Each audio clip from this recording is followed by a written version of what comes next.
होगी। Welcome back to my channel. आज मैं आपको जो कि बहुत ही कॉमन सी बीमारी हो गई है और बहुत खतरनाक बीमारी है शुगर, उसके बारे में कुछ टिप्स दूंगी और चलते हैं हमारे टिप्स की ओर। सबसे पहले मैं आपको अपने टिप्स में एक्सरसाइजेस बताऊंगी जो शुगर के लिए बहुत ही ज़्यादा बेनिफिशियल हैं। जैसे हम तेज गति से लगातार चल सकते हैं, हम जॉगिंग कर सकते हैं, हम साइकिलिंग कर सकते हैं और हम नृत्य कर सकते हैं, हम तैर सकते हैं।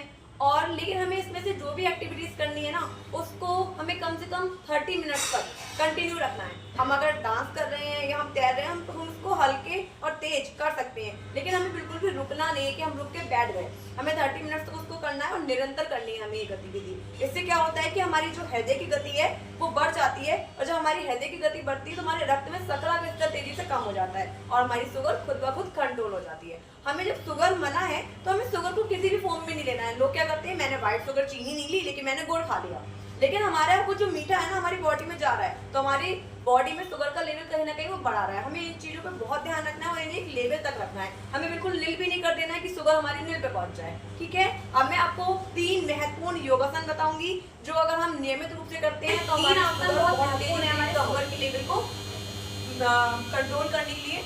जिसमें सबसे पहला आसन है मंडूकासन।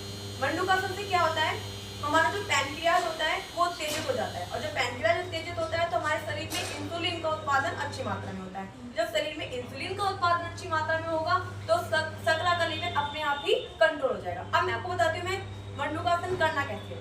सबसे पहले गाइस हम ब्रजासन में बैठ जाए। ब्रजासन में बैठने के बाद हम अपने दोनों हाथों की मुट्ठियां ऐसे बनाएंगे, इनको अपनी नाभि के दोनों ओर पास में रख लेंगे। अब हम एक गहरी सांस छोड़ते हुए अपने माथे को जमीन से लगाने का प्रयास करेंगे।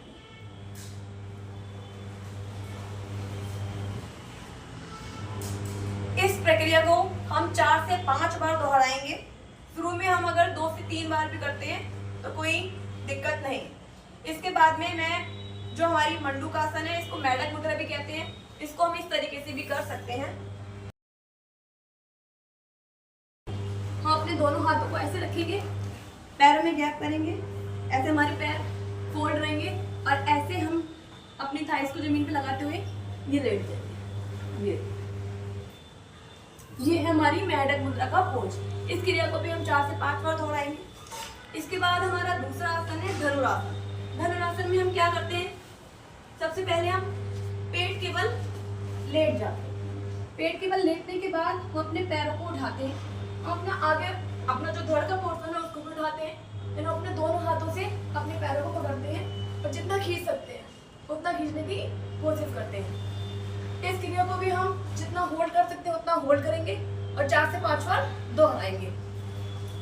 इसके बाद सबसे एक हमारी जो शुगर में बहुत योगदान देती है और कई चीज़ों में हमें फायदा पहुंचाती है, वो है हमारी कपालभाति। कपालभाति हम सही कर रहे हैं या नहीं, इसके लिए हमें क्या करना है, हम अपने थोड़ा सा टमी को सो करते हैं। हम बैठेंगे पद्मासन में। पद्मासन में हम बैठ जाएंगे, एक शांत मुद्रा से बैठ गए। अब जब हम सांस लेंगे तो हमारा पेट बाहर की ओर, और जब सांस छोड़ेंगे तो पेट अंदर की ओर होगा। देखिए,